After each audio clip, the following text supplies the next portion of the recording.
주시는 하나님의 말씀은 마가복음 11장 15절에서 19절까지 말씀입니다. 그리고 그들은 예루살렘에 들어갔다. 예수께서 성전에 들어가셔서 성전 뜰에서 팔고 사고 하는 사람들을 내쫓으시면서 돈을 바꾸어 주는 사람들의 상과 비둘기를 파는 사람들의 의자를 둘러 엎으시고 성전 뜰을 가로질러 물건을 나르는 것을 금하셨다. 예수께서는 가르치시면서 그들에게 말씀하셨다. 기록한 바 내 집은 만민이 기도하는 집이라고 불릴 것이다 하지 않았느냐. 그런데 너희는 그곳을 강도들의 소굴로 만들어 버렸다.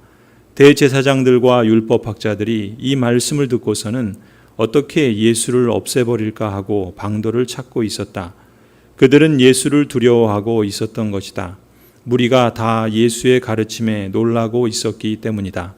저녁 때가 되면 예수와 제자들은 을에 성 밖으로 나갔다. 우리가 지난주에 오늘 읽은 본문이 모양으로 볼 때 샌드위치 모양을 하고 있다라는 말씀을 드렸죠. 앞에 그림을 보시는 것처럼 그 빵이 그 내용물을 감싸고 있는 샌드위치처럼 11장 12절에서 14절까지는 예수님께서 무화과 나무를 저주하신 이야기가 나오고, 그리고 20절, 21절에서는 그 저주하신 나무가 그 다음날 뿌리채 말라버린 모습을 발견하게 되지요. 그리고 그 사이에 오늘 우리가 읽은 15절부터 19절까지 성전에서 예수님께서 팔고 사고 하는 사람들을 내쫓으신 그러한 기록을 우리가 보게 됩니다. 이 마가복음을 기록한 이 마가는 두 사건을 이처럼 샌드위치 모양으로 특이하게 기록함으로써 우리에게 두 가지를 강조하고 있는 겁니다. 첫 번째는요, 이 무화과 나무와 이 성전이 모두 다 하나님의 언약 백성을 상징한다라는 점이죠. 하나님의 언약 백성으로서 아브라함의 자손, 곧 혈통적으로 유대인들이 곧 무화과와 성전이 상징하는 그 대상들이라고 볼 수가 있습니다. 또 두 번째 강조점은, 그런데 이 하나님의 언약 백성들이 잎만 무성하고 열매가 없는 무화과 나무처럼 결국 뿌리채 말라 죽었다라고 하는 이 말씀은 하나님의 언약 백성으로서 유대인들의 하나님께서 심판을 하실 것이다 라는 것을 말씀하시는 것이고요. 또 성전도 마찬가지죠. 유대교의 신앙의 중심이 성전인데 그 성전에서 팔고 사는 언약 백성들을 내쫓으시고 또 그들의 지도자인 대제사장들과 율법학자 같은 사람들을 향해서 강도들의 소굴로 만들었다라고 이 책망하신 건 역시도 하나님의 언약 백성으로서 유대교와 유대교 지도자들, 그리고 그 언약 백성들에 대한 심판을 미리 알려주신 사건이라, 이렇게 이 점을 강조하고 있는 것입니다. 그래서 오늘은 예수님께서 예루살렘 성전에 들어가셔서 성전 뜰에서 팔고 사고 하는 사람들을 내쫓으신 사건에 대해서 좀 더 자세히 살펴보려고 합니다. 세 가지를 함께 살펴보려고 하는데, 첫 번째는 이 언약 백성이 심판을 초래한 잘못이 무엇인가라는 점이고요. 두 번째는 또 심판하시겠다고 하나님 말씀하셨는데, 예수님 말씀하셨는데 그 심판이 실제로 이루어졌나, 하나님의 언약 백성에 대한 심판이 이루어졌나라는 점이고, 마지막 세 번째는 그렇다면 이 말씀이 오늘 우리에게 주는 교훈은 무엇인가, 우리에게 어떤 의미를 주는가라는 점을 크게 세 가지를 살펴볼 예정인데, 오늘은 그 가운데 첫 번째 내용만 함께 나누려고 합니다. 첫 번째, 언약 백성의 잘못이 무엇인가라는 점인데, 이 언약에 신실하신 하나님께서 어떻게 그 택하신 하나님의 언약 백성들을 심판하시겠다고 하시느냐라는 점입니다. 그렇다면 이 언약 백성들의 잘못이 무엇이었길래 이렇게까지 말씀하시는가라는 점을 우리가 함께 살펴보려고 하는데, 먼저 15절을 보시면 예수님의 그 생애 마지막 일주일을 기록하는 본문이라고 그랬죠. 그래서 그 고난주간이라고 우리는 흔히 그렇게 부르는데, 그 생애 마지막 일주일, 월요일 아침이죠. 예수님께서 제자들과 함께 베다니에서 일찍 떠나서 예루살렘으로 향하여서 가는 길이었습니다. 그리고 예수님께서 이제 예루살렘 성전에 들어가셨죠. 여러분 그림을 보시면 당시 예루살렘 성전은 이런 모양이었어요. 그림을 보시면은 이 전체가 예루살렘 성전인데 이 성전에 그 예수님께서 성전 뜰에 들어가셨다 그러죠. 이 성전 뜰이 어디냐면은 그 그림에 보시면은 그 가운데 있는 부분의 건물 그리고 거기에서 이제 위쪽으로 조금 나와 있는 부분이 성소입니다. 그리고 그 양쪽에 있는 그 넓은 운동장 같은 것이 이방인의 뜰이라는 거예요. 그러니까 양쪽에. 여기를 성전 뜰이라 그러는 거예요. 예수님께서 이 성전 뜰에 들어가셨다라는 것은 지금 이 이방인의 뜰에 들어가셨다는 거예요. 그런데 이방인의 뜰이 그림으로 보면 얼마나 크기가 얼마나인지 가늠이 안 가잖아요. 그 밑에 보시면은 그 성전 전체 그림을 조그맣게 그려놓고 오른쪽에 보면 까만 네모가 있죠. 그게 축구장이에요. 그러니까 그 성소 양 옆으로 이방인의 뜰이 있는데 그 까만 그 네모가 축구장이면 이방인의 뜰은 작은 공간이 아니에요. 적어도 축구장이 한 뭐 서너 개, 그런 정도가 들어갈 정도로 넓은 그런 운동장 같은 곳이 이 이방인의 뜰이고 성전 뜰이었다라는 것입니다. 그리고 이 이방인의 뜰을 왜 이방인의 뜰이라 그러냐면은 이방인들도 하나님께 예배할 수 있도록 허락된 공간인 거예요. 그래서 우리가 사도행전을 보면은 하나님을 경외하는 사람들이라는 표현이 나와요. 이것은 그냥 뭐 우리처럼 하나님을 경외하는 사람 이런 걸 이렇게 일반적으로 말하는 게 아니고요.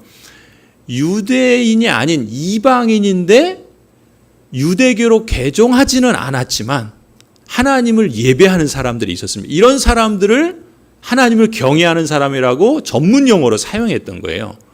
그러니까 이 당시에도 이방인들이었지만 하나님께 나아오고 또 하나님을 예배하고 또 거기에 관심이 있는 사람들이 얼마든지 성전에 나와서 제사하고 예배하는 것에 참여할 수 있도록 공간을 널찍하게 마련해 주셨다는 거예요. 그런데 15절, 16절을 보면은 이 성전 뜰에서 예수님이 들어가셨죠. 거기서 뭘 하십니까? 성전 뜰에서 팔고 사고 하는 사람들을 내쫓으세요. 또 돈을 바꾸어 주는 사람들의 상과 비둘기를 파는 사람들의 의자를 둘러 엎으셨다 그래요. 또 성전 뜰을 가로질러서 물건을 나르고 있는 사람들을 그걸 금하셨다 이렇게 기록하고 있죠. 여러분 근데 한 가지 의아한 점이 있죠. 뭡니까? 예루살렘 성전은 뭐 하는 곳입니까? 어떤 곳이에요? 하나님을 예배하는 곳이에요. 그런데 본문을 보면 당시 성전에서 뭐 하는 거예요? 팔고 사고 하는 사람들이 있었다는 거예요. 돈을 바꾸어 주는 사람도 있고 비둘기 파는 사람도 있고 성전 뜰을 가로질러서 물건을 나르는 사람들도 있었다는 거예요. 아니 그럼 성전에서 왜 이런 일을 하는 걸까요? 여러분 돈을 바꾸어 주는 사람이 왜 필요하겠습니까? 이것은 당시에 성전에서 제사를 드릴 때 성전세를 내거나 헌금을 드릴 때는 유대인들은 로마 화폐를 사용하지 않았습니다. 그래서 성전세를 드리거나 헌금을 드릴 때는 반드시 유대인의 화폐를 드리도록 했어요. 그러니까 로마 화폐를 갖고 있는 이방인들이 성전세를 내려면 돈을 바꿔야 되는 거예요. 환전을 해야 되는 거예요. 로마 화폐에서 유대교 화폐로, 유대 화폐로. 그러니까 돈을 바꾸어 주는 사람들이 거기 필요했던 거예요. 그래서 유대인들이 지정한 돈으로 반세겔 정도 드려야 했던 것입니다. 또 거기 팔고 사는 사람들이 있고 또 지정해서 비둘기를 파는 사람들이 있었다. 또 성전뜰을 가로질러 물건을 나누는 사람들이 있었다 그러잖아요. 그러니까 이 사람들은 왜 있겠어요? 성전에서 제사를 드릴 때 제물로 바쳐야 될 소나 양이나 비둘기가 필요하잖아요. 그걸 팔고 사는 그런 사람들이 있었던 거예요. 그런데 여러분 한번 상상을 해보세요. 아까 그 그림에 큰 넓은 운동장 같은 그 이방인의 뜰에 지금 소나 양이나 비둘기를 갖다 놓고 파니까 뭐 소 울음소리, 양 울음소리, 뭐 비둘기 퍼덕거리는 소리 막 이런 소리들이 났겠죠. 또 막 짐승의 냄새들도 많이 나지 않았겠습니까? 또 성전뜰을 막 가로질러 다니면서 물건을 이리저리 그냥 끌고 다니고 이거 얼마요 저거 얼마요 하면서 얼마나 시끄럽고 야단법석이겠습니까? 성전뜰이 그야말로 하나님께 마음과 정성을 다해서 예배하는 것이 아니라 그야말로 시끌벅적한 시골 장터로 전락한 거예요.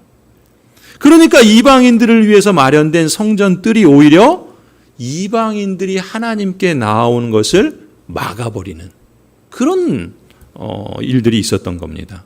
이것뿐만이 아니에요. 마가복음 11장 17절에 보시면 예수님께서 그들의 잘못을 책망하시면서 뭐라고 말씀하십니까? 17절 보시면 예수께서는 가르치시면서 그들에게 말씀하셨다. 기록한 바 내 집은 만민이 기도하는 집이라고 불릴 것이다 하지 않았느냐. 그런데 너희는 그곳을 강도들의 소굴로 만들어버렸다. 지금 예수님께서 뭐라 그러십니까? 당시의 언약 백성들과 유대교 지도자들을 향해서 성전을 강도들의 소굴로 만들어버렸다. 이렇게 책망하시는 거예요. 그러니까 17절에서 그 앞부분, 그런데 너희는 그곳을 강도들의, 뒷부분이죠. 그런데 너희는 그곳을 강도들의 소굴로 만들어버렸다. 이 말씀은요, 사실 예레미야에 있는 말씀을 예수님께서 하신 거예요. 예레미야 7장의 말씀입니다. 1절부터 11절 말씀, 좀 긴 말씀인데 우리 차근히 한번 보시면서 제가 읽겠습니다. 주님께서 예레미야에게 주님의 성전 문에 서서 주님께 예배하려고 문으로 들어오는 모든 유다 사람에게 주님의 말씀을 큰 소리로 일러주라고 하셨다. 나 만군의 주 이스라엘의 하나님이 말한다. 너희의 모든 생활과 행실을 고쳐라. 그러면 내가 이곳에서 너희와 함께 머물러 살겠다. 이것이 주님의 성전이다, 주님의 성전이다, 주님의 성전이다 하고 속이는 말을 너희는 의지하지 말아라. 너희가 모든 생활과 행실을 참으로 바르게 고치고 참으로 이웃끼리 서로 정직하게 살면서 나그네와 고아와 과부를 억압하지 않고 이곳에서 죄 없는 사람을 살해하지 않고 다른 신들을 섬겨 스스로 재앙을 불러들이지 않으면 내가 너희 조상에게 영원 무궁하도록 준 이 땅 바로 이곳에서 너희가 머물러 살도록 하겠다. 그런데도 너희는 지금 전혀 무익한 거짓말을 의지하고 있다. 너희는 모두 도둑질을 하고 사람을 죽이고 음행을 하고 거짓으로 맹세를 하고 바알에게 분향을 하고 너희가 알지 못하는 다른 신들을 섬긴다. 너희는 이처럼 내가 미워하는 일만 저지르고서도 내 이름으로 불리는 이 성전으로 돌아와서 내 앞에 서서 우리는 안전하다 하고 말한다. 너희는 그런 역겨운 모든 일들을 또 되풀이하고 싶어서 그렇게 말한다. 그래, 내 이름으로 불리는 이 성전이 너희의 눈에는 도둑들이 숨는 곳으로 보이느냐? 여기에서 벌어진 온갖 악을 나도 똑똑히 다 보았다. 나 주의 말이다. 그러니까 지금 이 말씀은 뭐예요? 예레미야 선지자를 통해서 하나님께서 주신 말씀을 예레미야가 그 성전 문 앞에 서서 주님께 예배하려고 들어오는 언약 백성들에게 큰 소리로 일러주는 그런 장면인 거예요. 그 설교의 내용은 뭐예요? 한마디로 이거예요. 너희의 모든 행실과 생활을 고쳐라. 그러면 이 성전에서 내가 너희와 함께 머물러 살겠다라고 하시는 거예요. 그럼 어떤 행실을 고치라 말씀하시는가? 우리가 앞서 읽었던 본문을 다시 보시면 이웃끼리 서로 정직하게 살면서 나그네와 고아와 과부를 억압하지 말고 성전에서 죄 없는 사람을 살해하지 말고 다른 신들을 섬겨 스스로 재앙을 불러들이지 말라. 이렇게 하라는 거예요. 그러면 언약 백성이 하나님이 약속하신 이 땅과 성전에서 하나님과 영원토록 살게 하시겠다 말씀하시는 겁니다. 그런데 정작 당시의 언약 백성들의 실상은 어땠는가?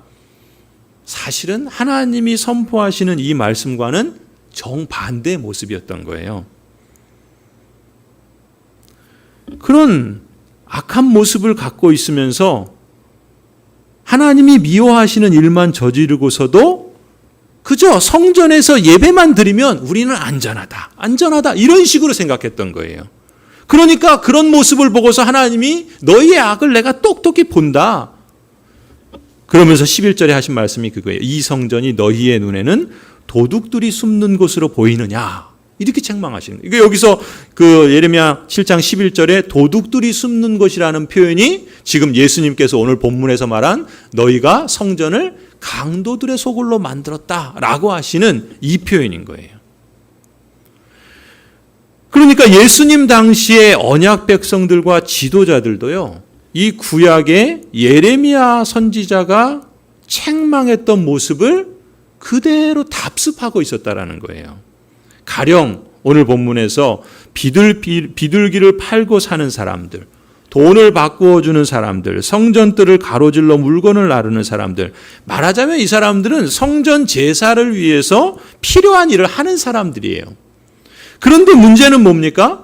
이들은 예배를 위해서 필요한 일을 한다고 하면서 정작 그 일을 하는 목적을 잃어버린 거예요. 하나님을 참되게 예배하는 일에 집중하지 않아요. 그저 물건 팔고 또 물건 나르고 또 돈을 바꾸어 주는 거기에만 온통 신경 쓰고 있었다라는 거예요. 심지어 더 문제는 뭐였냐면 이런 식의 행동을 행하면서 그래서 거룩한 예배를 범하고 더럽히는 죄를 범하면서도 그게 죄라는 감각을 잃어버린 거예요. 그게 더 문제였던 거예요. 백성들도 문제였지만 유대교 지도자들이 더 문제였던 거예요. 그러니까 하나님을 아무렇게 대접해도 상관없다는 이런 안일한 생각이 그만큼 이들의 행실과 삶에 만연했던 거지요. 예레미야가 그들의 행실과 그들의 삶을, 생활을 고쳐라라고 하시는 것처럼 예수님도 그 말씀을 따와서 너희들이 강도들의 소굴을 만들고 있다. 그런 맥락에서 지금 말씀하고 있는 거예요. 그뿐이 아니었습니다. 성전에서 제물로 드릴 소나 양이나 비둘기를 팔고 사는 이 일은요, 원래 예루살렘 가까이 예수님이 기도하신 감람산이 있죠. 올리브산. 이 근처에 4개의 시장이 있었습니다. 그러니까 예루살렘 가까이의 시장에서 소나 양이나 비둘기를 사고 팔 수 있었어요. 그리고 성전세를 납부하기 위해서 헌금하기 위해서 돈을 환전하는 곳이 거기에 또 있었어요. 그런데 이 일을 주관하던 사람들이 유대교 지도자들이었어요. 사내들인 지도자들이었어요. 그런데 이 지도자들이 돈을 모을 목적으로 이 시장을 지금 이방인의 성전들에 거기다 개설해 버린 거예요. 심지어 로마 화폐를 유대 화폐로 환전할 때에는 그 시장에서 그 환전하면서 거두는 수수료보다 더 많은 수수료를 챙긴 거예요.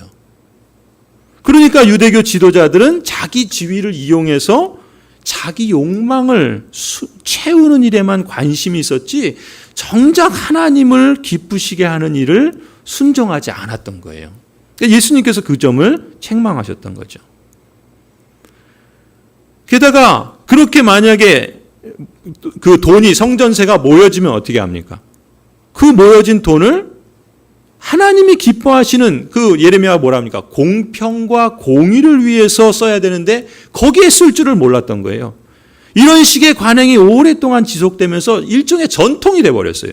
그리고 그런 전통 때문에 정작 하나님이 기뻐하시는 정통신앙 그리고 순종을 잃어버렸던 겁니다. 예수님께서 이 점을 책망하시고 심지어 하나님께서는 그래서 언약 백성임에도 불구하고 그들의 지위와 그들이 받은 제사장적 사명을 거두시고 성전에서 그들을 내쫓으시고 그들을 심판하시겠다 이렇게 말씀하시는 거예요. 여러분 또 그 예수님께서 17절에서 말씀하실 때 언약 백성들과 유대교 지도자들을 책망하시면서 기록한 바 내 집은 만민이 기도하는 집이라 불릴 것이다 라고 하지 않았느냐 이 말씀을 하시죠. 이 말씀도 구약성경 이사야서에 나오는 말씀입니다. 이사야서 56장 7절을 인용한 말씀인데요. 이사야서 56장 1절부터 8절을 한번 보시면요. 주님께서 말씀하신다. 너희는 공평을 지키며 공의를 행하여라. 나의 구원이 가까이 왔고 나의 의가 곧 나타날 것이다. 공평을 지키고 공의를 철저히 지키는 사람은 복이 있다. 안식일을 지켜서 더럽히지 않는 사람, 그 어떤 악행에도 손을 대지 않는 사람은 복이 있다. 이방 사람이라도 주님께로 온 사람은 주님께서 나를 당신의 백성과는 차별하신다 하고 말하지 못하게 하여라. 고자라도 나는 마른 장작에 지나지 않는다 하고 말하지 못하게 하여라. 이러한 사람들에게 주님께서 이렇게 말씀하신다. 비록 고자라 하더라도 나의 안식일을 지키고 나를 기쁘게 하는 일을 하고 나의 언약을 철저히 지키면 그들의 이름이 나의 성전과 나의 성벽 안에서 영원히 기억되도록 하겠다. 아들, 딸을 두어서 이름을 남기는 것보다 더 낫게 하여 주겠다. 그들의 이름이 잊혀지지 않도록 영원한 명성을 그들에게 주겠다. 주님을 섬기라고 하는 이방 사람들은 주님을 섬기려고 하는 이방 사람들은 주님의 이름을 사랑하여 주님의 종이 되어라. 안식일을 지켜 더럽히지 않고 나의 언약을 철저히 지키는 이방 사람들은 내가 그들을 나의 거룩한 산으로 인도하여 기도하는 내 집에서 기쁨을 누리게 하겠다. 또한 그들이 내 제단 위에 바친 번제물과 희생제물들을 내가 기꺼이 받을 것이니 나의 집은 만민이 모여 기도하는 집이라고 불릴 것이다. 쫓겨난 이스라엘 사람을 모으시는 주 하나님께서 말씀하신다. 내가 이미 나에게로 모아들인 사람들 외에 또 더 모아드리겠다. 그러면 이 말씀에서 언약의 하나님은 어떤 분이라고 소개하십니까? 2절에 보면은요, 하나님은 공평과 공의를 지키는 사람을 기뻐하시고 복 주신다, 이렇게 말씀하시죠. 그럼 공평과 공의를 지킨다는 게 뭐예요? 구약 성경에서 공평과 공의를 지킨다라고 말할 때는요, 대표적인 것은 사회적인 약자를 돌보는 실천을 말하는 거예요. 그러니까 거기 우리 앞에서도 나왔죠. 고아와 과부와 또 그 장애가 있는 사람이나 여러 가지 경제적으로 사회적으로 약자들, 이런 사람들을 돌보는 실천, 그것이 공평과 공의를 지키는 행위를 말하는 거예요. 또 그뿐만이 아니라 돈이라든지 지위라든지 어떤 권력 때문에 요즘식으로 말하면 그 차별하는 거 있죠. 뭐 외국인이라고 차별하고 여자라고 차별하고 장애가 있다고 차별하고, 이런 부당한 차별, 이런 차별하거나 부당한 해를 입히는 그런 실천을 하지 않는 것, 그것이 공평과 공의를 지킨다라는 것이에요. 그래서 구약 성경을 보면 이 공평과 공의를 지킬 때 늘 이렇게 말씀하시죠. 또 우리 신약 성경에서도 뭐라 그럽니까? 하나님 앞에 하나님이 기뻐하시는 참된 경건, 그게 뭡니까? 자기를 새 속에 물들지 않도록 지키는 것, 이게 참된 경건이라 그러잖아요. 그리고 또 뭐라고 말씀하세요? 고아와 과부를 돌보는 것, 이렇게 말씀하시잖아요. 그러니까 지금 이 구약 성경의 맥락에서 연결되어 있는 거예요. 그러니까 하나님이 어떤 사람을 기뻐하시는가? 공평과 공의를 지키는 사람을 기뻐하시고 복 주신다는 거예요. 그러니까 무슨 얘기입니까? 하나님께서는 언약 백성들이요, 세상의 풍조대로, 세상의 풍조 뭡니까? 약육강식이에요. 승자 독식입니다. 그런 하나님의 언약 백성들은 그런 약육강식과 승자 독식이 지배하는 사회가 아니라 하나님이 임재하신 성전답게, 그건 뭐예요? 하나님이 기뻐하시는 가치가 있잖아요. 하나님이 다스리고 통치하신다라고 하면 드러나는 모습들이 있어야 되잖아요. 그게 뭡니까? 약자도 함께 살리고 강자는 자신의 것을 기꺼이 나눌 줄 아는 그런 사회, 그런 사회가 되기를 원하신다라고 말씀하시는 것이죠. 세상의 풍조대로 탐욕 때문에 돈의 지배를 받거나 지위와 권력을 이용해서 돈을 모아서 세상의 큰 자가 되려고 하기보다, 앞서 우리가 예수님께서 제자들에게 하셨던 말씀이 그거잖아요. 크고자 하거든 남을 섬기는 사람이 되라는 말씀도 같은 맥락인 거죠. 그런 사람이 되려고 하지 말고 은혜의 하나님이 임재하셔서 평강으로 하나님의 다스림을 받는 사람들이라는 그런 증거로서 돈을 선을 행하는 도구로 삼으라는 거예요. 소유한 돈, 재능, 힘이 있다면 그걸 잘 사용해서 자기 배를 불리는 데 혈안을, 그래서 그냥 승자 독식의 약육강식의 그런 원리가 하나님의 그 언약 백성의 공동체 안에도 지배하는 그런 사회를 만들지 말고, 그 반대로 하나님이 기뻐하시는 가치대로 여러 사람에게 유익을 주는, 나눔을 즐겨하는 그런 공동체, 그게 따뜻한 공동체죠. 그런 공동체가 되기를 원하신다는 거예요. 또 2절에 보면 뭐라 그럽니까? 안식일을 지키고 악행에 손을 대지 않는 사람을 언약의 하나님은 기뻐하시고 복 주신다 말씀하세요. 우리가 그 하이델베르그 교리문답을 배우고 있고 또 교동문으로 사용했었죠. 거기 103문의 10계명 중에 우리 제네바 그 교리문답을 하면서도 이제 했었지만 103문의 제4계명, 제4계명이 뭐예요? 안식일을 기억하여 거룩히 지키라, 이거잖아요. 이 안식일을 지키는 것에 관련해서 하나님께서 원하시는 것은 무엇입니까? 이렇게 물어요. 그 하이델베르 교리문답에서 답을 두 가지로 말하는데, 첫 번째, 하나님께서는 말씀의 봉사와 그 봉사를 위한 교육이 유지되기를 원하시며, 특히 안식의 날인 주일에 내가 하나님의 교회에 부지런히 참석하여 하나님의 말씀을 경청하고 성례에 참여하며 주님을 공적으로 부르고 가난한 자들에게 기독교적 자비를 행하기 원하십니다. 이게 첫 번째예요. 안식일을 거룩히 지킨다는 건 이거고요. 두 번째, 나의 일생 동안 악한 일을 그만두고 주께서 그의 성령으로 내 안에서 일하시게 하며 그럼으로써 영원한 안식이 이 세상에서부터 시작되기를 원하십니다. 그러니까 하나님께서는 이런 사람이라면 이스라엘 사람이 아니라 이방인이라도 하나님께서 기뻐하신다, 복 주신다 말씀하시는 거예요. 이런 사람이라면 신체적으로 장애가 있는 사람이라도 하나님께서 기뻐하시고 복 주신다는 거예요. 그러니까 성전은 유대인이건 이방인이건 혹 어떤 장애가 있건 없건 하나님을 만난 사람이 차별 없이 마음과 정성을 다해서 하나님 예배하고 하나님이 기뻐하시는 뜻을 마음껏 실천할 수 있는 곳이 되기를 원하신다는 것이죠. 그러니까 이방인이라고 차별하지 말고 장애가 있다고 하나님께 나오는 것을 막지 말고 차별하지 말라는 것이 오늘 예수님이 말씀하시는 하나님의 뜻인 거예요. 하나님을 참되게 경외하고 하나님이 기뻐하시는 뜻을 마음껏 실천할 수 있도록 하나님은 이미 모아들인 사람들 외에 더 많은 사람을 언약 백성으로 모아드리겠다라고 말씀하세요. 사실 하나님의 언약 백성이 더 많아지는 것은 하나님의 은혜의 복입니다. 그런데 그 은혜의 복을 어떤 통로로 하나님 주시는가? 두 가지를 통해서 나타나는데, 하나님의 언약 백성의 공동체가 하나님을 참되게 예배하고 또 하나님이 기뻐하시는 그 가치들을 그 공동체 안에서 살아낼 때 모인 사람들 외에 더 많은 사람들을 모이게 하세요. 그리고 두 번째는 뭡니까? 그 하나님의 언약 백성의 공동체가 자기들만 잘 먹고 잘 사는 일에, 그래서 교회를 키우고 성장시키는 일에 혈안이 돼서 사회적인 민폐를 끼치는 것을 기뻐하시지 않고 오히려 그 공동체가 속한 지역과 마을에 어떻게 하면 덕을 세울 수 있을까? 어떻게 하면 우리가 하나님의 통치와 다스림을 받는 사람들이라는 것을 증거할 수 있을까? 그게 뭡니까? 공평과 공의를 실천하는 것을 통해서 하나님께서는 하나님이 말씀하신 대로 지금 모여진 사람들 외에 더 많은 사람들을 모이게 하시겠다는 거예요.